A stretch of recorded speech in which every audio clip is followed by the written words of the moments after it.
മരണസമയത്ത് എ.ഡി.എം. നവീൻ ബാബുവിന്റെ അടിവസ്ത്രത്തിൽ രക്തക്കറ ഉണ്ടായിരുന്നുവെന്ന് inquest report. Kannur town police തയ്യാറാക്കിയ റിപ്പോർട്ടിലാണ് രക്തക്കറ ഉണ്ടായിരുന്നെന്ന പരാമർശമുള്ളത്. എന്നാൽ മൃതദേഹത്തിൽ മുറിവുകൾ ഉണ്ടായിരുന്നില്ല എന്നാണ് പോസ്റ്റ്മോർട്ടം റിപ്പോർട്ടിൽ പറയുന്നത്. നവീൻ ബാബുവിന്റെ മരണത്തിൽ ദുരൂഹത ആരോപിച്ച് പി.വി. അൻവർ എം.എൽ.എ രംഗത്തെത്തി. മരണം റിപ്പോർട്ട് ചെയ്ത ഉടനെ നടത്തിയ ഇൻക്വസ്റ്റ് റിപ്പോർട്ടിലാണ് രക്തക്കറയെപ്പറ്റി പറയുന്നത്. മരണസമയം ധരിച്ചിരുന്ന അടിവസ്ത്രത്തിൽ രക്തക്കറ ഉണ്ടെന്നാണ് ഇൻക്വസ്റ്റ് റിപ്പോർട്ടിൽ പറയുന്നത്. എന്നാൽ പോസ്റ്റ്മോർട്ടം റിപ്പോർട്ടിൽ ശരീരത്തിൽ മുറിവുകളില്ലെന്നാണ് പറയുന്നത്. തൂങ്ങിമരണമാണെന്ന് കണ്ടെത്തലുള്ള റിപ്പോർട്ടിൽ രക്തക്കറ എങ്ങനെ ഉണ്ടായെന്ന് പറയുന്നില്ല.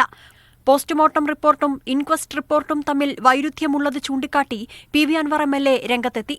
ഈ ഇൻക്വസ്റ്റ് നടത്തുമ്പോഴോ പോസ്റ്റ്മോർട്ടം നടത്തുമ്പോഴോ സ്വാഭാവികമായിട്ടും അവരുടെ ബന്ധുക്കളെ അറിയിച്ച് അവരിൽ നിന്ന് അക്നോളജ്മെന്റ് വാങ്ങേണ്ടതുണ്ട്.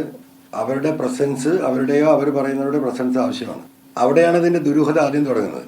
പോസ്റ്റ്മോർട്ടം നടപടികളിൽ രാഷ്ട്രീയ ഇടപെടൽ ഉണ്ടായിട്ടുണ്ടെന്നാണ് നവീൻ ബാബുവിന്റെ കുടുംബത്തിന്റെ ആരോപണം.